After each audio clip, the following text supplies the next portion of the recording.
Bien, buenas noches jóvenes. A todos ustedes nos volvemos a ver después de una semana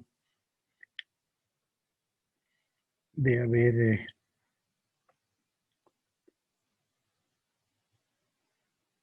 dado el examen y por norma o costumbre corresponde que empecemos a darle una rápida revisada al examen para que no quede ninguna duda o se genere alguna susceptibilidad.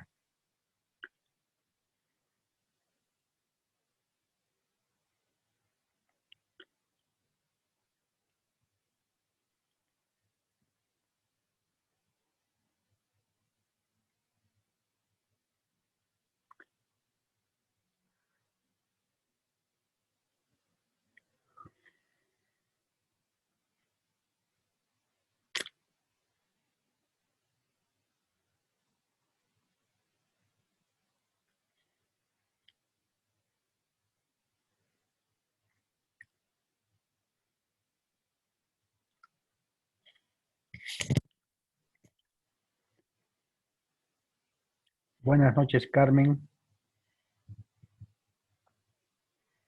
Buenas noches, doctor. ¿Cómo están? Buenas noches.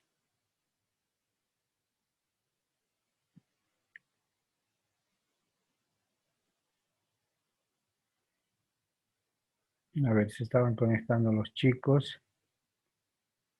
Ojalá no tengan problema de red. ¿Cómo les ha ido en los exámenes? A mí más o menos, doctor. ¿Por qué más o menos? ¿Muy difícil? No, sino que no me descuide mucho. Empieza el segundo parcial, entonces tienes que meterle un poquito más. Sí, doctor. Eso es lo que voy a Ya hacer. terminaron, ¿no? Sí. Ya terminaron. Hola Darwin, buenas noches.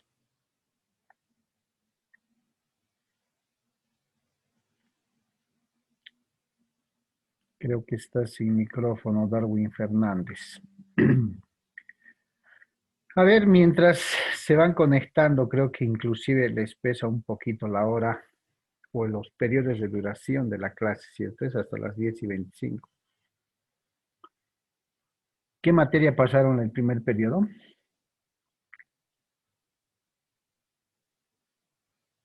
Teníamos procesal civil, penal y no pasamos porque creo que el doctor está dando taller o algo.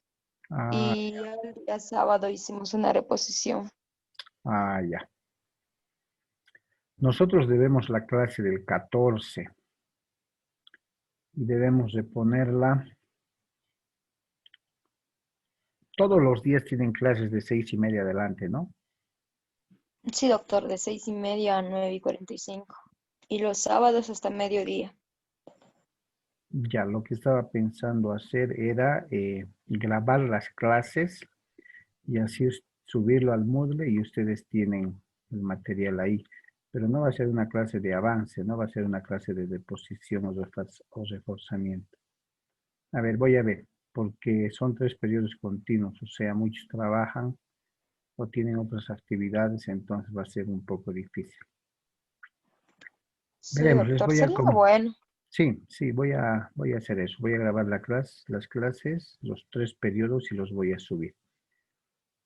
A ver, para no perder más el tiempo, démosle por favor una pequeña revisada al examen. Eh, Estoy conforme con las notas. No era un examen difícil, prácticamente selección múltiple, complementación y emparejamiento, ¿cierto? A ver, Diana se acaba de conectar. Buenas noches, Diana. Buenas noches, doctor. ¿Cómo está? ¿Bien? Sí, bien. Bien. A ver, la primera pregunta del examen, muy puntual, muy preciso, decía es aquel acuerdo voluntario de dos o más partes para constituir, modificar o extinguir una relación jurídica. Se refiere a pacto social, convenio civil o contrato. ¿Cuál era la respuesta correcta? Contrato. ¿Cierto? Bien.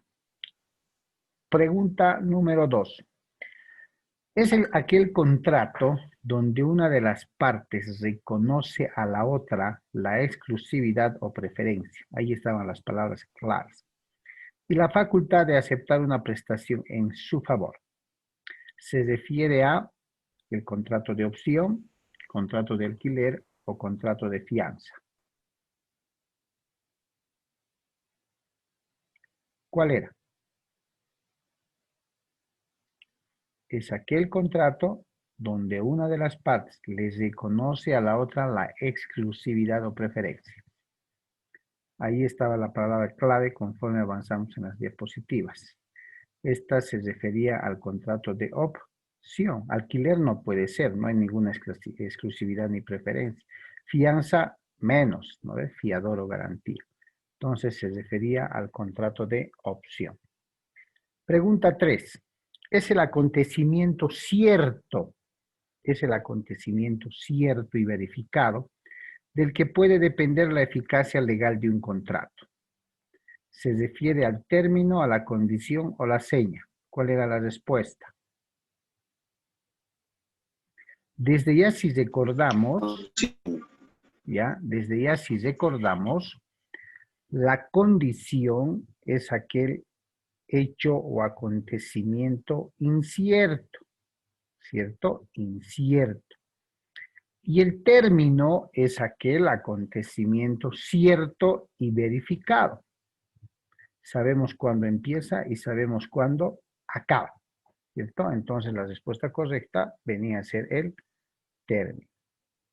4. Son aquellos contratos que por disposición de la ley deben ser celebrados respetando determinadas formalidades para tener su eficacia legal. Siempre les había reiterado el artículo 491 del Código Civil. Contratos escritos, contratos solemnes o contratos verbales.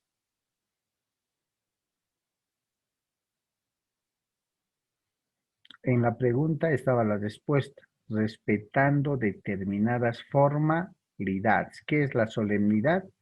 Es el contenido de formalidades. Entonces se refería a contratos solemnes. 5. Consiste en la facultad que tiene una persona para adquirir derechos y contraer obligaciones. Esa era una pregunta de regalo. ¿A qué nos referíamos? Habilitación legal, capacidad física o capacidad jurídica.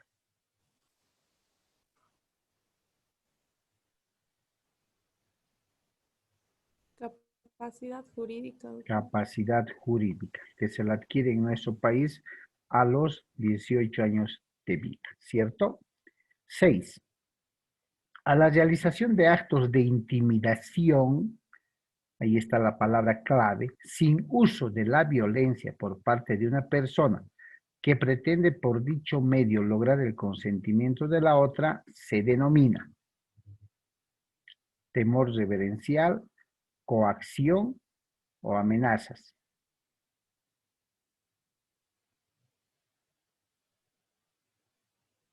Intimidar sin uso de violencia. Se refiere a el temor reverencial, ¿cierto? 7. Es un acto jurídico que una persona celebra consigo misma. Ahí está la palabra clave.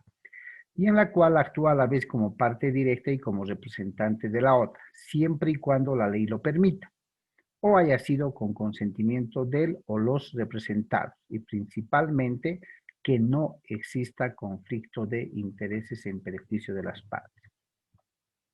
Fideicomiso,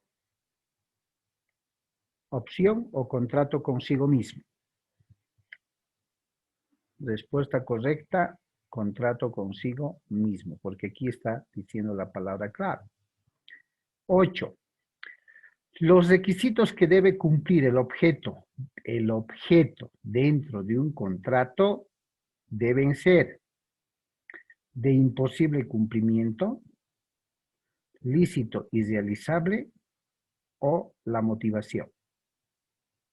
Habíamos recalcado que el objeto como requisito esencial del contrato al mismo tiempo debía cumplir con dos requisitos, que sea lícito, es decir, que sea legal, y que sea realizable.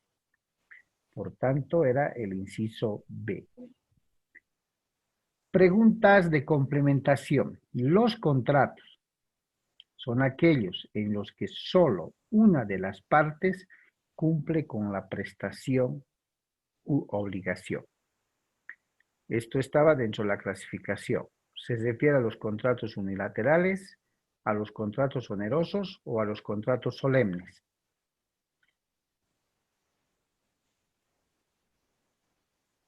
¿Quién me contesta?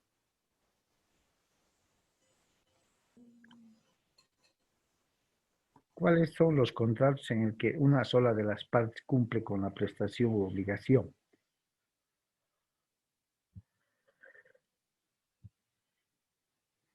Los contratos unilaterales, ¿cierto? 10. La dice, determina que se presume que quien contrata lo hace para sí y para sus herederos. Presunción contractual, temor reverencial o culpa precontractual. ¿Cuál creen que era la respuesta correcta? ¿Cuál han contestado?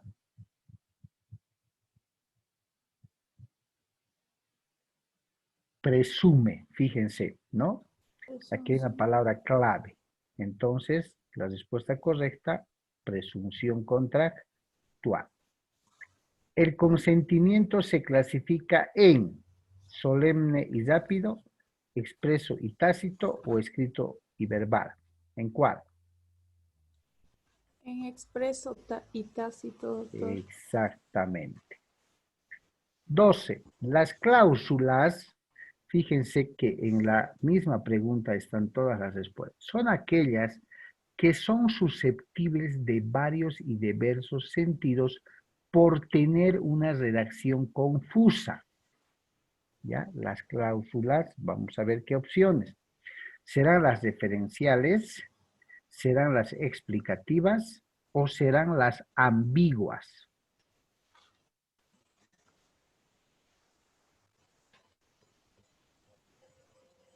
¿Cuál de las tres creen que es?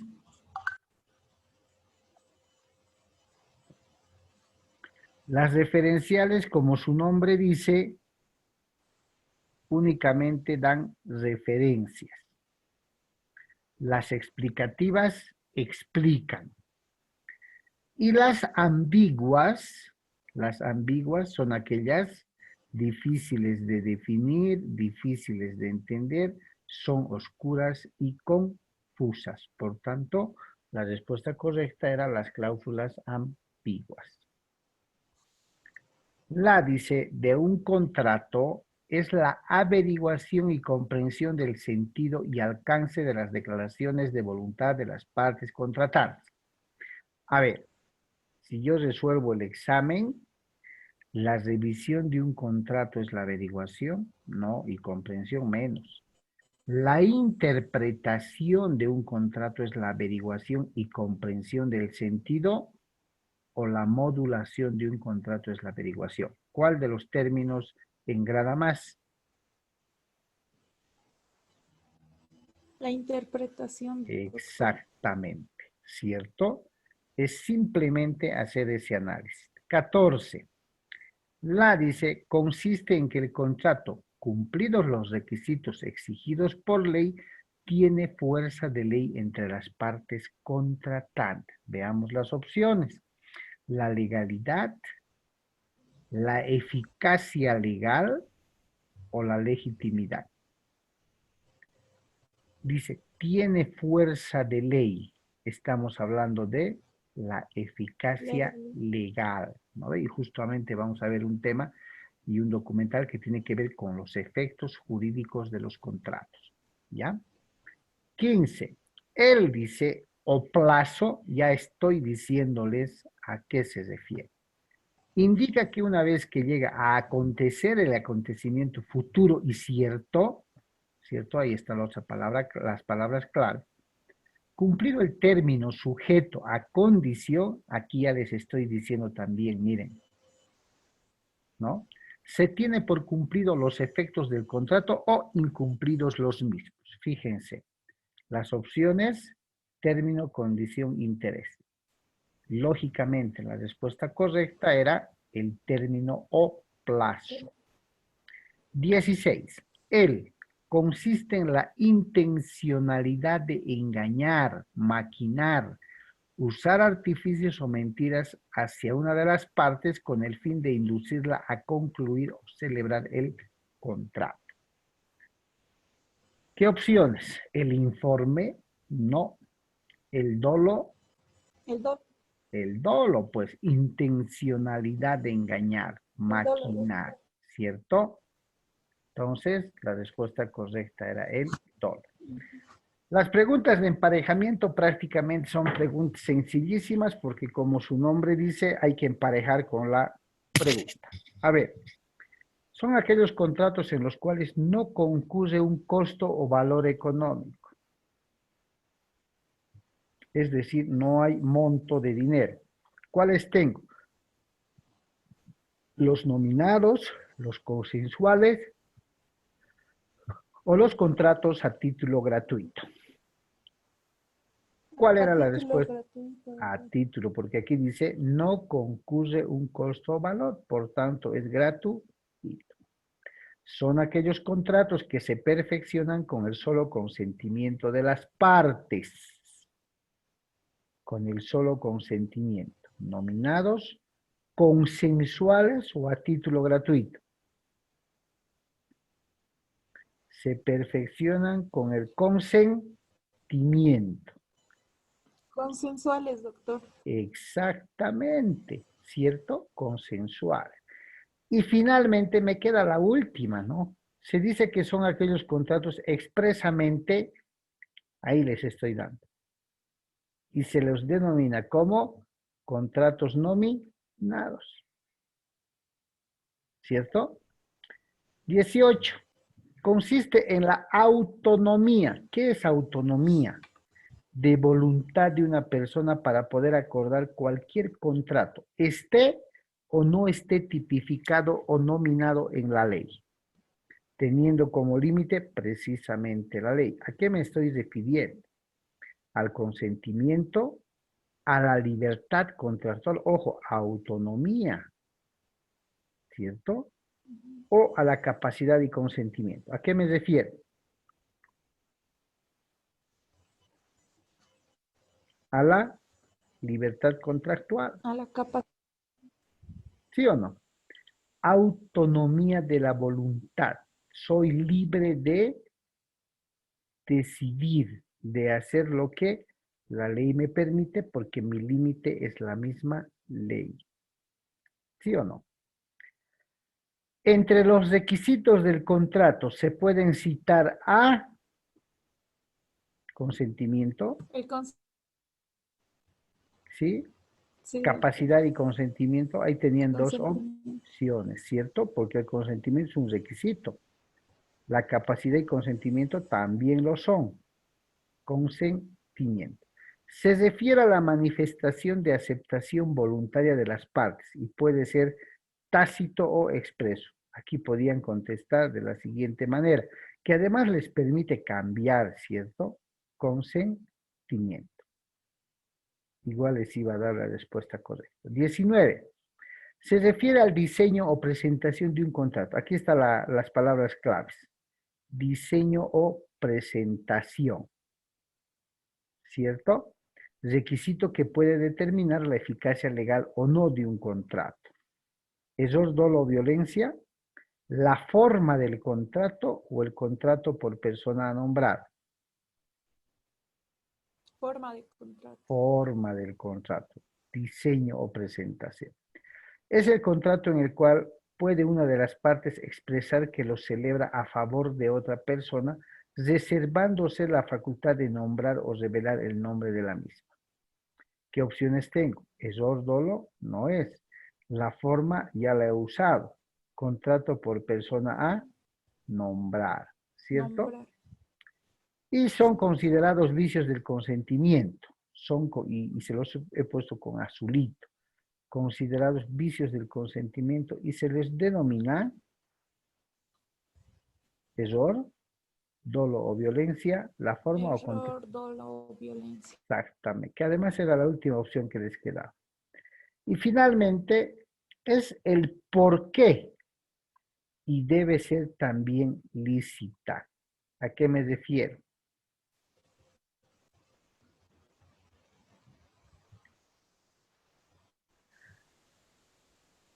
A la causa, al sentido menos gravoso o al contrato a título gratuito, que también debe ser lícita. Estamos hablando de la causa. Consiste en que en caso de duda, el contrato a título gratuito debe ser interpretado por el obligado o a favor del obligado. Estamos hablando del sentido menos gravoso. Bravo. Son aquellos contratos en los cuales no concurre un costo o valor económico. Pregunta repetida y se han equivocado algunos. Estamos hablando del contrato a título gratuito. Y ¿Sí o no? ¿Estaba difícil el examen? no. No creo, ¿cierto? No creo, la verdad. Bien, pero ese era el examen. Las notas, lógicamente, dentro del plazo establecido en el reglamento, ya están en el sistema, tanto en el CIA como físicos además. ¿Listo? ¿Alguna pregunta, alguna duda, alguna inquietud? Nada, doctor. Nada, chicos, Carmen, ¿todo está bien? Ninguna, doctor. Bien. A ver, hemos estado viendo especial y principalmente los requisitos del contrato. Vamos a entrar, hoy no creo, no nos alcanzará el tiempo, pero el lunes vamos a entrar a ver la ineficacia de los contratos. La ineficacia quiere decir la falta de efectos jurídicos, porque ahora vamos a ver los efectos del contrato. De ahí que es importante que manejemos los requisitos del contrato. ¿Por qué es importante? Porque cuando tengamos que ver hoy la eficacia o los efectos legales del contrato y la próxima clase tengamos que ver la ineficacia de los contratos, es decir, la falta o la carencia de valor legal de los contratos, tenemos que conocer a plenitud los requisitos del contrato. Porque a falta de uno de esos requisitos, chicos, ¿sí? Nos vamos a ver frente a una posible nulidad del contrato. Y la nulidad es valor cero. Jamás existió, jamás se celebró. Ese contrato no sirve para nada. Nulidad, nulo. ¿Ya? O en su caso, nos vamos a enfrentar a la figura de la anulabilidad, conocida como nulidad relativa del contrato. Y fuera de la nulidad y anulabilidad, siempre trabajando con los requisitos y además con la clasificación de los vicios del consentimiento, el error, dolo y violencia, tomando en cuenta que el error se subclasifica en tres, en error esencial, error sustancial y error de cálculo, nos van a poder hacer ver a la anulabilidad del contrato en el entendido de que si bien existe alguna falencia en ese contrato, se puede subsanar para darle la fuerza legal. ¿Ya? En cambio, la nulidad, cuando veamos, es que jamás existió. Valor cero. No hay la posibilidad remota siquiera de darle un valor cuando hablemos de nulidad. ¿Ya? De ahí que es importante que conozcamos los efectos del contrato. A ver, voy a compartir con ustedes un documental de unos minutos y quiero que por favor pongan atención al término efectos del contrato para después reforzar conmigo lo que tiene que ver con respecto al tema que vamos a ver el día de hoy. Voy a compartir entonces ya unos minutos el pequeño documental y para ello voy a silenciar mi micrófono para dar lugar al audio del documental. Ahí voy, por favor, pongan atención.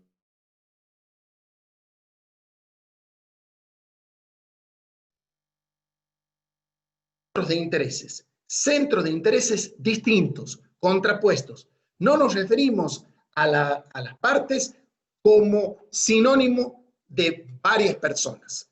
¿Por qué? Porque yo puedo tener 5 o 6 personas que quieran, por ejemplo, vender su celular. ¿Tengo 2 partes? No, hasta ahora tengo una parte, que es la parte que vende su celular. Pero tengo 5 personas, sí, pero que representan un centro de interés. Una parte, me falta la otra, el centro de interés que se debe contraponer para que exista compraventa. Me falta la parte que quiera comprar esos celulares. En consecuencia, cada una de las partes habrá de estar representada al menos por una persona, humana o jurídica, pero necesitamos una en cada centro de interés. Desde luego, como explicamos, contrapuesto, contrario, que se unan en un punto común. Yo quiero vender, alguien tendrá que querer comprar. Yo quiero alquilar, alguien tendrá que querer usar y gozar de los servicios que estoy alquilando. A esto me refiero. Vamos a analizar varios aspectos de lo que denominamos por partes. En primer lugar, tenemos que preguntarnos quiénes son o quiénes pueden ser partes.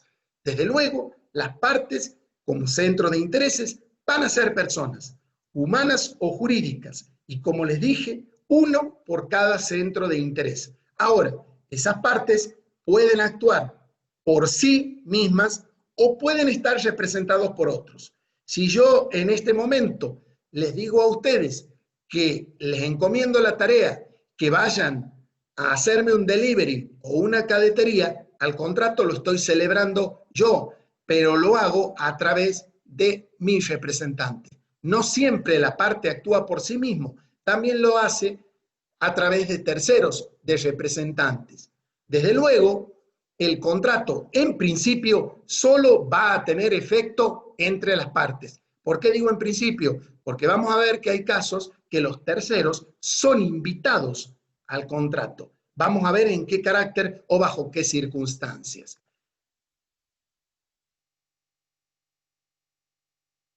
Vamos a analizar 3 situaciones que se nos presentan dentro de la pregunta ¿quiénes pueden ser partes? Desde luego que parte es aquella persona que otorga, que asiste al acto en nombre propio, aunque lo haga en interés ajeno. Por ejemplo, si yo me presento ante ustedes y digo que vengo a comprar o adquirir tal o cual fondo de comercio, aunque lo haga para otra persona, yo me estoy presentando en el negocio como si el negocio fuese mío. Entonces la ley considera cuando una persona aparece en nombre propio que es parte en el contrato, que presumiblemente es el dueño del negocio. Desde luego, si el representante acude al negocio en nombre del representado, la parte no será el representante, sino el representado. Por ejemplo, si yo les encomendara a ustedes a que me compren un fondo de comercio y ustedes acuden a la compra diciendo al vendedor que la tal adquisición la hacen por mí. Si ustedes me invocan, entonces el negocio surte efecto como si fuera realizado por el representado. Desde luego, los sucesores universales también tienen su cuota, digámoslo así, en este contrato. Aquí llamamos sucesores universales a los herederos de las partes. Los herederos no son parte en el contrato, pero bien pueden exigir su cumplimiento. Por ejemplo, si yo hoy contrato un seguro de vida y acaecida mi muerte, vienen mis hijos o mis herederos a reclamarle a la compañía de seguros, en este caso, la indemnización por muerte. ¿Esto qué significa?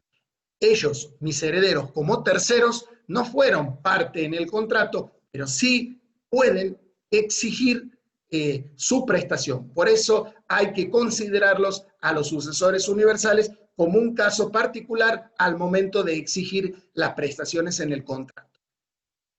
Las partes tienen plena libertad. Libertad para celebrar el contrato o para no celebrarlo. Nadie está obligado a celebrar el contrato, excepto, como lo dice en pantalla, cuando la persona tiene la necesidad jurídica de hacerlo. Yo no estoy obligado a celebrar el contrato, salvo los casos que la ley manifiesta, como por ejemplo una expropiación. Declarado por el Estado de utilidad pública, el Estado viene y me expropia mi propiedad. Yo no quería venderla, pero el Estado me obliga. Entonces, son libres para contratar o no, y además para determinar su contenido, para determinar el contenido que habrán de darle al contrato. Por eso hablamos de que las partes son en principio libres. ¿Y qué es esto de la obligatoriedad? Significa que las estipulaciones o lo acordado en los términos de los contratos vinculan a las partes, son obligatorios para las partes. Ya el Código Civil derogado decía que el contrato es ley para las partes y las mismas debían sujetarse a los términos contractuales como si fuese la ley misma. Bueno, ahora nuestro Código Unificado no lo dice con estas palabras, pero sí aclara expresamente que los términos y las estipulaciones son obligatorias y vinculantes para las partes. La buena fe es siempre presente. Es que, como lo decía el Código Velezano, a raíz de aquella famosa reforma de la Ley 17711, los contratos deben celebrarse, interpretarse y ejecutarse de buena fe, y de acuerdo a lo que verosímilmente las partes entendieron o pudieron entender, obrando con cuidado y previsión. La propiedad, todos los derechos que las partes incorporan a través del contrato pasan a formar parte de su derecho constitucional de la propiedad privada. ¿Y qué podemos decir de los terceros? Los terceros pueden ser invitados o llamados al contrato o no, desde luego que sí. Los terceros en principio no son parte, son, como lo dice el término, son terceros. Y ustedes saben por qué se les llama así, porque no son ni los primeros ni los segundos. Y aquí partes esenciales son dos, y el tercero justamente es ajeno a la calidad de parte. No obstante eso, pueden ser invitados al contrato y van a ver en qué casos. En el primer caso, por representación. Un tercero puede concurrir al contrato por sí o por otro para representar mis intereses, por ejemplo. Si el tercero concurre al negocio a celebrar un contrato por mí y dice que viene por mí, no será parte en el contrato. Ahora bien, si el tercero concurre al acto por mi interés, pero dice que el negocio fuese propio, el tercero será parte, no yo, que es lo que explicábamos hace breves instantes. Hay una segunda figura que debemos estudiarla, y es la promesa del hecho de un tercero. ¿Yo puedo obligar a un tercero? Es decir, ¿yo puedo celebrar con ustedes un contrato y dejarlo obligado a una tercera persona? Desde luego que esto va en contra del sentido común. Nos cuesta muchísimo entender que A y B celebren un contrato obligando a la C, pero es posible dentro del mundo jurídico siempre y cuando acepte C. Desde luego, ahí, si C no aceptara el contrato, la persona que se obligó o que prometió la obligación de C habrá de responder personalmente en la medida en que garantizó el hecho de este tercero. Porque la persona que promete el hecho de un tercero, lo que pone su diligencia y garantiza es la gestión de que el tercero acepte. Desde luego, si no promete la gestión, se va a hacer responsable personalmente de la obligación que en su momento no acepte el tercero. Y después tenemos otra circunstancia que nada que ver con la promesa del hecho de un tercero, sino esto es favoreciéndolo al tercero. La estipulación a favor del tercero. Yo puedo firmar un contrato con usted favoreciéndolo a mis hijos, desde luego que sí. Y el ejemplo lo tenemos en el contrato de seguro que hablábamos hace instantes. Yo suscribo un contrato de seguro con la universidad, un seguro colectivo o con las compañías de seguro para favorecer a mis hijos en caso de muerte. Y cualquier tercero, como dice la proyección, está facultado a exigir el cumplimiento estipulado a su favor, aunque obviamente el tercero, como lo decimos, no es parte. Y llegamos al momento de la capacidad, o mejor dicho, incapacidad, porque en este caso el Código Unificado, al igual que el Código Civil, trata de incapacidades e inhabilidades. No significa lo mismo. Como ustedes recordarán, la incapacidad significa la carencia de aptitud para realizar por sí mismo ciertos actos jurídicos. Y la inhabilidad no implica carencia de aptitud. Tengo plena aptitud para desarrollar los actos. Lo que ocurre con la inhabilidad es que tengo una incompatibilidad por el rol. Es decir, no puedo realizar ciertos y determinados actos porque un rol que estoy desempeñando en la sociedad me lo impide. Tiene un fuerte contenido ético lo que habla de inhabilidad. Y las incapacidades o inhabilidades que estudiemos ahora, ¿hacia dónde nos llevan? Hacia la nulidad o invalidez del contrato. Vamos a ver entonces cuáles son las 4 inhabilidades que nuestros artículos, el 1001 y el 1002, nos están hablando en el Código Civil.